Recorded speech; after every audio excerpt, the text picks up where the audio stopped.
তোমাদের কেউ কেউ খাবারের লোকমাটা মুখের কাছে নিবে, গলায়ও দিতে পারবে না খাবারের লোকমা, এর আগে কিয়ামত হয়ে যাবে। তো আমাদের আকীদা বিশ্বাস হলো কিয়ামত হয়ে যাবে, নিশ্চিত হবে, এটা আমাদের আকীদা। আর আরেকজন মানুষের আকীদা হলো কিয়ামত হতে পারে, এটা সংশয়বাদী আকীদা। তাদের ব্যাপারে আল্লাহ বলেন ওয়া মাওয়াকুমুন নার, তোমাদের ঠিকানা হলো জাহান্নাম। ওয়া মা লাকুম মিন নাসিরিন, তোমাদের কোনো সাহায্যকারী থাকবে না। এ হলো ৩ নাম্বার আকীদা, সংশয়বাদী আকীদা। এই সংশয়বাদী আকীদা থেকে আল্লাহ আমাদেরকে হেফাজত করুন, আমিন। তাহলে ১ নাম্বার অশুদ্ধ আকীদা, ২ নাম্বার অশুদ্ধ আকীদা মিশ্রিত বিশুদ্ধ আকীদা, ৩ নাম্বার সংশয়বাদী আকীদা, ৪ নম্বর বিশুদ্ধ আকীদা।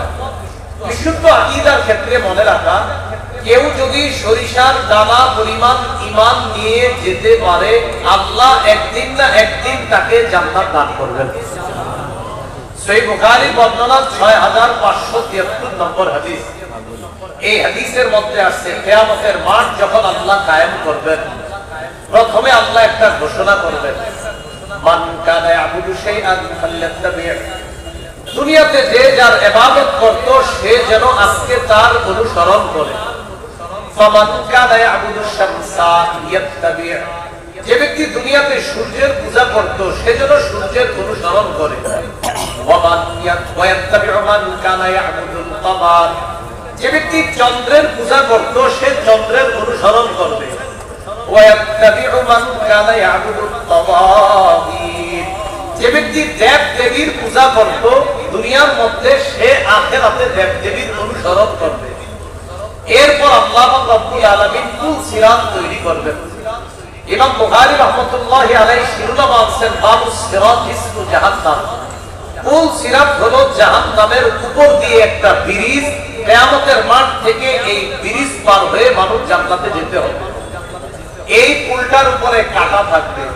রাসূলুল্লাহ সাল্লাল্লাহু আলাইহি সাল্লাম বলেন, লা ইয়া'লামু কদরা ইযমিহা ইল্লাল্লাহ, এই কাঁটাগুলা কত বড় হবে আল্লাহ ছাড়া কেউ জানে না। রাসূলুল্লাহ সাল্লাল্লাহু আলাইহি সাল্লাম বলেন, ফাআকুলু আউওয়ালা মান ইউজিজু, সর্বপ্রথম এই পুল পাড়ি দিয়ে আমি জান্নাতে যাব। তাহলে কুল সিরাতটা সর্বপ্রথম পাড়ি দিবে মুহাম্মদুর রাসূলুল্লাহ সাল্লাল্লাহু আলাইহি সাল্লাম।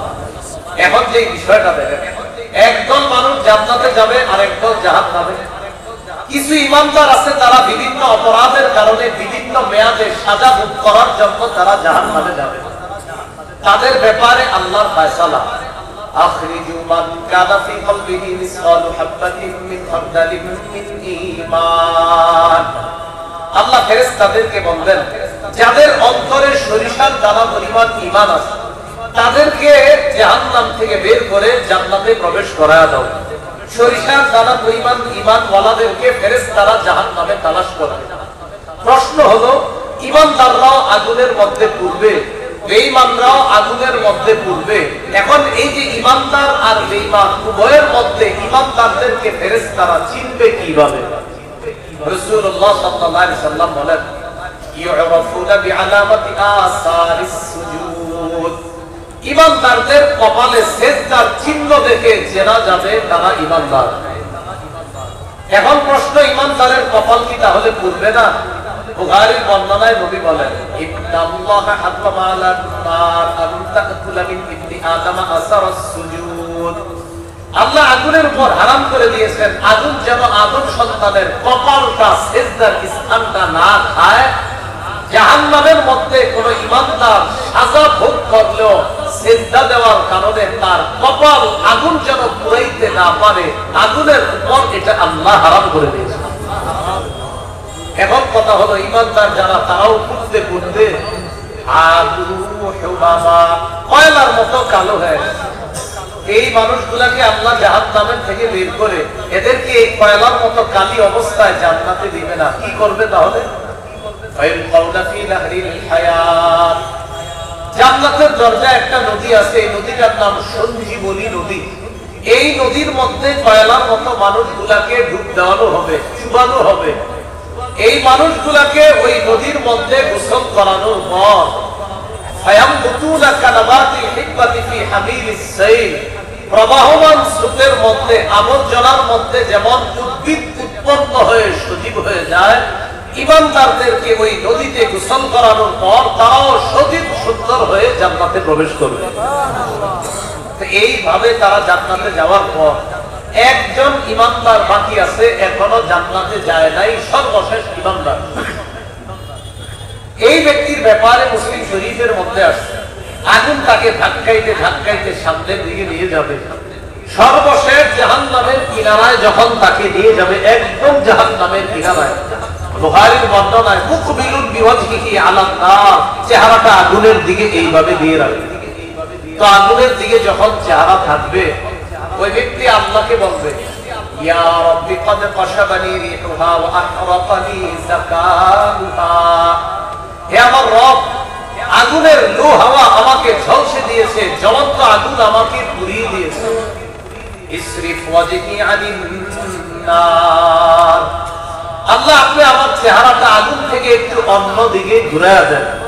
আল্লাহ তখন তাকে বলবে, লাআল্লাকা ইন আ'তাইতুকা আন তাসআলানি গায়রা, আমি যদি তোমার চেহারা অন্য দিকে ঘুরায়া দেই, তুমি আবার আমার কাছে আরেকটা চাইবা।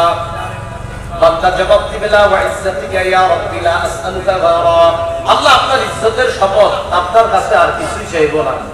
এই কথা বলার পর তার চেহারাটা যখন আল্লাহ ঘুরায়া দিবে, মুসলিম শরীফের বর্ণনায় লম্বা বর্ণনা আসছে, আব্দুল্লাহ ইবনে মাসউদ রাদিয়াল্লাহু তাআলা আনহু বলেন, ওই ব্যক্তি যখন অন্যদিকে চেহারাটা থাকবে, তাকায়া দেখবে, একটা গাছ দেখা যায়, এই গাছটা অনেক সুন্দর। বান্দা আল্লাহকে বলবে, ইয়া রাব্বি আতনি মিন হাযিহিশ শাজারাতি লিআস্তাযিল্লা বিযিল্লিহা ওয়া আশরাবা মিন মাইহা, আল্লাহ আমাকে ওই গাছের নিচে নিয়ে যান, আমি গাছের ছায়া দিব, গাছের পানি পান করব। আল্লাহ বলবেন, তুমি না বললা আমার কাছে কিছুই চাইবা না, আমি যদি তোমাকে গাছের ছায়ার নিচে নিয়ে যাই, তুমি আবার আমার কাছে আরেকটা চাইবা। ওই বান্দা বলবে, আল্লাহ আমি